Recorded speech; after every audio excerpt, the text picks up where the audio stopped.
Picture this. It's late evening on January 4th, and somewhere in North America, a retail investor clicks buy on a 10-ounce copper bar. The screen flickers. Out of stock. They refresh the page. Notify me when available. They try another dealer. Same story. Another. Same result. The digital shelves are empty, but if you flip to any financial news channel right now, you'll hear experts talking about copper's technical rejection at $5.90. They're calling it a sign of cooling demand, pointing to the slow bleed from the peak we saw on December 28th. But here's what they're not telling you. The real story isn't happening on the ticker. It's happening in the vaults. While the screen tells you copper is down, the physical market is screaming that it's gone. I've been a private commodities analyst for 12 years, and I use this setup because I got tired of waiting half a day for mainstream media to report what I could see happening in real time on my terminal. A few hours ago, I was looking at data that shows a world running out of the very wire that powers it. The question is simple. Why is the one metal essential to every electric vehicle, every AI data center, and every modern grid suddenly vanishing from the face of the earth? Because what we're witnessing right now isn't just a supply hiccup. It's the copper squeeze. And it's following the exact same playbook we just saw with silver in December of 2025. Remember when silver hit $83 before stabilizing in the 70s? Copper is now tracing that identical path, moving from a 540 base to 571 in a matter of weeks. Here's what I'm going to show you in this video. I'll explain the mechanism driving this move, something called backwardation that most people have never heard of. I'll run the actual deficit math that the media is either ignoring or deliberately misrepresenting. I'll share my personal battle plan for the next 72 hours, including the specific trigger levels I'm watching.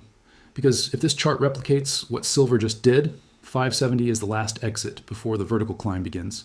Let me paint you the picture of what's happening right now. A few hours ago, I pulled copper spot prices at $5.71. That's the number flashing on every terminal from New York to London. But here's where it gets interesting. I'm looking at the 1-hour chart, and there's this battle zone between 570 and 575. You can see the volume spikes every time we touch that level. That's not retail money. That's someone big trying to build a floor. The volume profile tells a story that most analysts are completely missing. When I see that kind of accumulation at a specific price level, it typically means institutional buyers have identified value that the market hasn't recognized yet. Now, contrast that paper price with physical reality. SD Bullion, one of the largest precious metals dealers in the country, is completely sold out of standard 1-ounce copper rounds. 10-ounce bars? Gone. APMEX shows the same story. JM Bullion? Empty shelves across their entire copper inventory. I called 3 regional dealers this morning to confirm what I was seeing online. Same story from all of them. Not just low inventory, zero inventory. One dealer told me his last shipment sold out in 18 minutes. 18 minutes. This is where the lie becomes obvious. Wall Street sees a minor technical rejection. Main Street sees a notify me button. The paper price says 571. The physical market says, ask me later. Think about that disconnect for a second. The commodity exchanges are telling you copper is readily available at 571. But when you try to actually buy the metal, you can't get it at any price. Some dealers are quoting 4 to 6 week delivery times with no price guarantee. This is the same pattern we saw with silver right before it exploded. The paper market was fighting to keep prices contained while physical inventories evaporated. I remember watching silver premiums hit 30% over spot in the days leading up to the explosion to $83. Copper premiums are already approaching 20% in some markets. That's not normal market behavior. That's panic buying disguised as orderly market function. I've watched this movie before. The slow bleed from 590 down to current levels?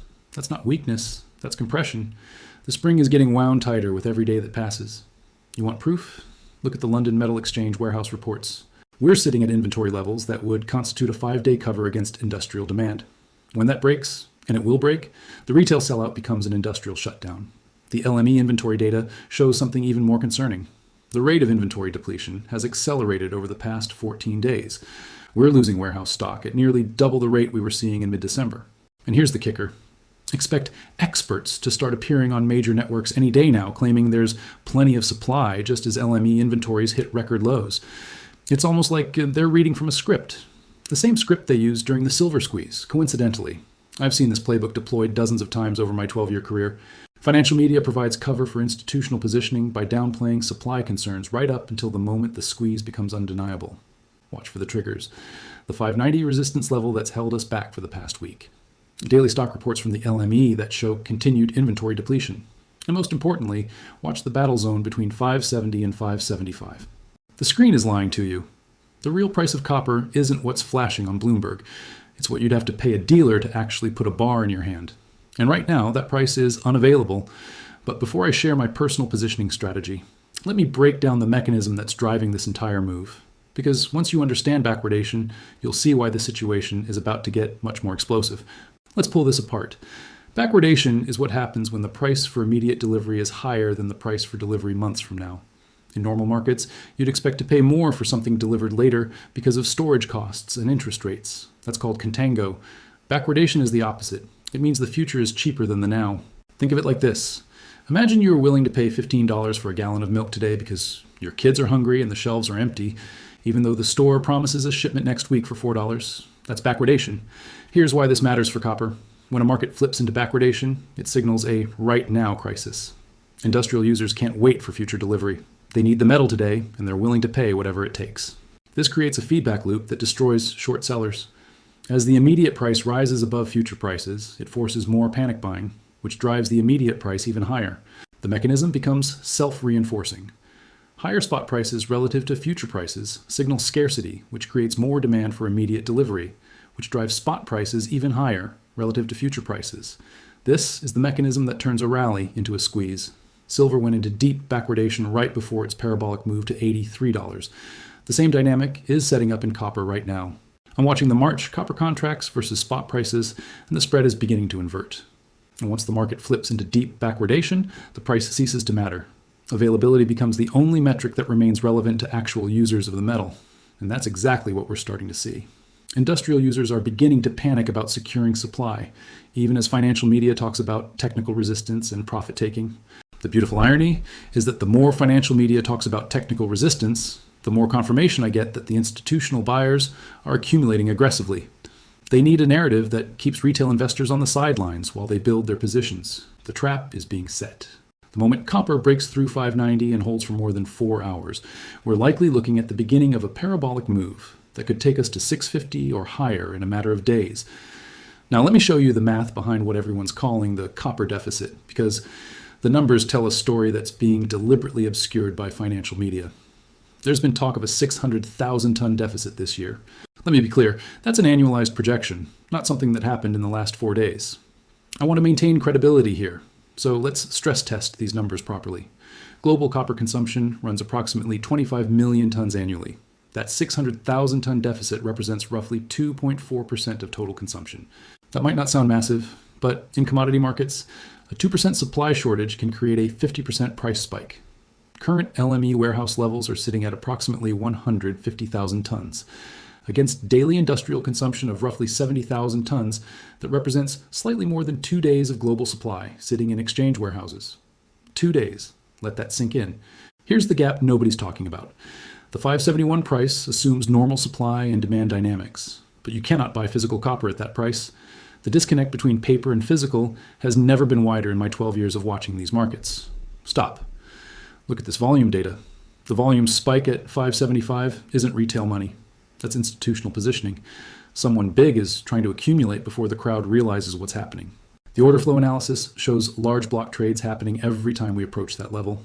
Compare this to what we saw with silver. In the weeks leading up to silver's explosion to $83, we had the exact same pattern. Paper prices grinding sideways while physical premiums exploded higher. The math is simple. Industrial demand for copper hasn't decreased. If anything, it's accelerating with AI data center buildouts and electric vehicle production ramping globally. Mining output hasn't increased meaningfully in the past 18 months. Exchange inventories are at critical levels. But somehow, the financial media wants you to believe this is just a technical correction following normal market dynamics. The numbers don't lie.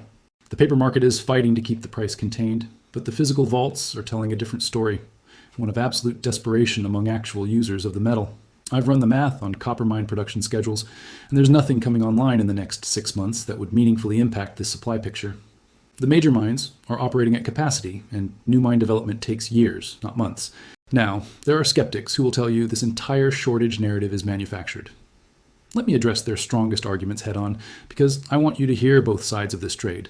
The skeptic says, retail bullion is a tiny fraction of global copper use. Just because you can't buy a 1-ounce coin doesn't mean the grid is failing. Here's my response. Retail is the canary in the coal mine. Bullion dealers are the first to feel the squeeze because they have the thinnest inventories and the least leverage with suppliers. When APMEX, SD Bullion, and JM Bullion are all sold out simultaneously, that's not a coincidence. It's a warning signal that the supply chain stress is moving from the periphery toward the center. The skeptics also like to say that higher prices solve supply shortages. Price discovery works, they argue. If there's really a shortage, prices will rise until demand destruction balances the market. That's true in normal markets, but we're not in a normal market anymore. In a deficit this large, higher prices don't bring more supply online fast enough. Mining operations can't be scaled up overnight, and recycling infrastructure has capacity constraints. Instead of solving the shortage, higher prices accelerate panic hoarding, as industrial users realize they need to secure inventory before their competitors do. Think about the psychology here. If you're running a manufacturing operation and you see copper prices rising while physical availability is declining, do you wait for prices to come down, or do you lock in whatever supply you can get? The answer is obvious. You panic buy, which makes the shortage worse, which drives prices higher, which creates more panic buying. This is the death spiral that short sellers get caught in. They're betting on rational market behavior in an irrational supply environment. The skeptics point to futures curves and argue that the market is pricing inadequate supply 6 months out. But futures curves reflect financial positioning, not physical reality. We know copper is at $5.71 on paper. We know dealers are empty in reality. We know silver provided the blueprint for how these squeezes unfold when paper markets lose touch with physical fundamentals. If the skeptics are wrong, and I believe they are, the catch-up trade for copper will be the most violent move of 2026. So what happens next? Based on what I've seen in previous squeezes, here's the playbook institutional players will likely follow over the coming weeks. First, anticipate margin requirement increases from the CME or COMEX designed to force small speculative players out of their positions. This is standard operating procedure when volatility spikes above certain thresholds. These margin increases are presented as risk management, but they are actually tools to shake out weak hands before the real move begins. I saw this exact playbook during the silver squeeze. Second, expect a coordinated media campaign emphasizing ample supply and technical resistance. The goal is to convince retail investors that the move is over, just as institutional accumulation reaches its peak. Watch for headlines about Chinese economic slowdown reducing copper demand, or technical analysts see resistance at $6. These narratives always emerge right before major breakouts. Third, watch for Chinese or European industrial buyers to start making headlines with large physical purchases. When the big industrial users start hoarding publicly, that's your signal that the behind-the-scenes panic has reached critical mass. The Chinese are particularly important to watch here. They represent roughly 50% of global copper consumption, and when they start building strategic reserves publicly, it signals they expect sustained higher prices. But here's what the institutions can't control: the physical inventory situation. Unlike paper contracts that can be created out of thin air with a few keystrokes, you can't print copper bars. The warehouse levels are what they are. The mining output is what it is. The industrial demand is what it is. When those three factors converge at a critical point, no amount of financial engineering can change the fundamental reality of supply meeting demand in the physical world. I'm watching for specific triggers over the next 72 hours that will tell me whether this compression phase is ending. A break above 590 that holds for 4 hours would signal the slow bleed phase is over. Institutional buying programs typically kick in automatically at those technical levels. Conversely, a break below 550 would suggest the retail sellout was just localized social media hype, rather than a genuine supply crisis affecting industrial users. The key is distinguishing between a temporary squeeze driven by retail enthusiasm and a structural shift in the copper market driven by genuine industrial supply stress. The data will tell us which scenario we're dealing with over the next few trading sessions. Volume, price action, and industrial buying patterns will provide clear signals. Media blackout protocols are already in effect. Notice how little coverage this copper situation is getting compared to other market moves of similar magnitude. That's not accidental. When the establishment wants to keep retail investors away from a trade, they simply don't talk about it. The silence is as much of a signal as the price action itself. Now let me share my personal battle plan for how I'm positioning myself in this environment, including the specific trigger levels that will determine my next moves. I am personally maintaining my existing physical copper position while the price holds above the 570 battle zone. This is not advice for you. This is what I'm doing with my own capital based on my analysis and risk tolerance. My first trigger level is crystal clear. If copper breaks above 590 and holds for 4 consecutive hours, I'm looking to increase my exposure to this trade. That would signal to me that the slow bleed compression phase is over and the parabolic move toward 650 has begun. 4 hours might seem arbitrary, but I've learned through experience that false breakouts typically reverse within that time frame. Real breakouts hold and build momentum. My second trigger is equally important for risk management. If the price breaks below 550 and holds for more than 6 hours, I'm sitting on my hands and reassessing the entire thesis. That would tell me the retail sellout was just a localized hype cycle driven by social media, rather than a genuine global industrial supply shift affecting actual users of the metal. I'm not chasing 1-ounce rounds at 100% premiums over spot. The premiums on retail copper are already telling me that retail demand has exceeded rational levels, which often signals the end of a move rather than the beginning. Instead, I'm watching the warehouse levels and industrial buying patterns to see if the big money is as panicked as the retail buyer. Industrial hoarding patterns will tell me whether this is a genuine squeeze or just social media-driven speculation. My position sizing is based directly on the silver playbook from December. When silver went parabolic from the 50s to $83, the move was violent but relatively short-lived. The majority of the price appreciation happened over roughly 10 trading days. I'm positioning for a similar pattern in copper. If we get confirmation that this is following the silver squeeze model, I expect the majority of the move to happen in 72 to 96 hours once the breakout confirms. The key is not getting caught up in the daily noise. Paper price movements matter less than inventory trends and industrial buying patterns when you're dealing with a potential physical shortage. I have been through enough of these cycles to know that the biggest moves happen when retail investors are convinced nothing is happening. The slow grind higher during the accumulation phase is where the real money is made. My risk management is simple but disciplined. I know my exit levels, and I'm prepared to act on them regardless of what financial media is saying at the time or how compelling the narrative becomes. The beautiful thing about physical positioning is that time works in your favor during genuine supply shortages. Paper positions can be manipulated through financial engineering, but you can't manipulate physical inventory that doesn't exist in warehouses.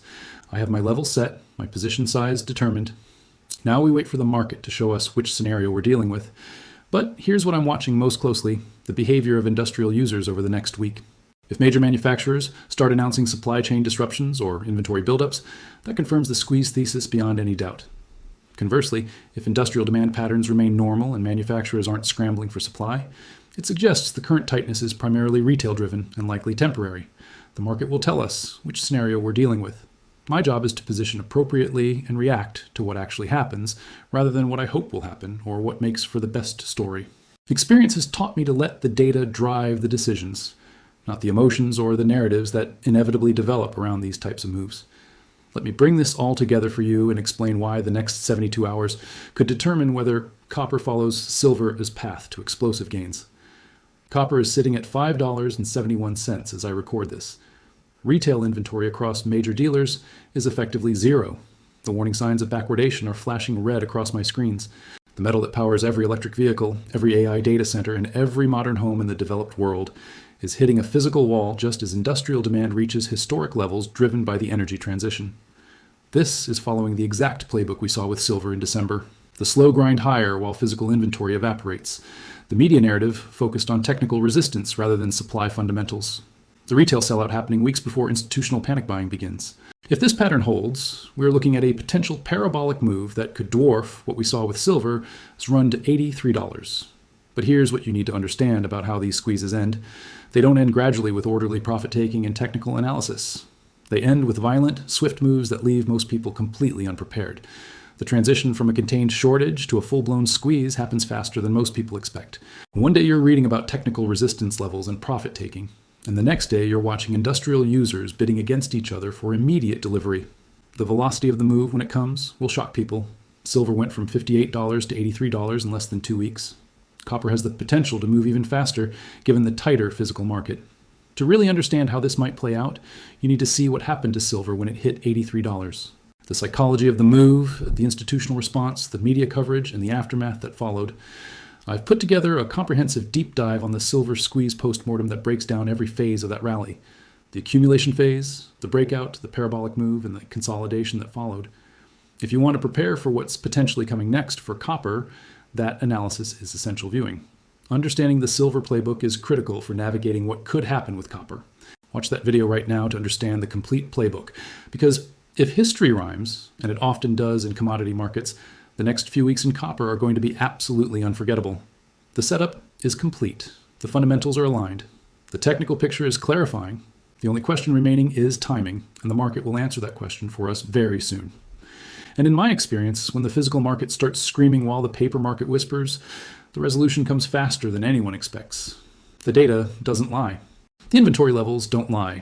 The industrial demand patterns don't lie. What happens next isn't a matter of speculation, it's a matter of math. And the math says we're running out of time before this powder keg explodes into the most violent commodity move of 2026.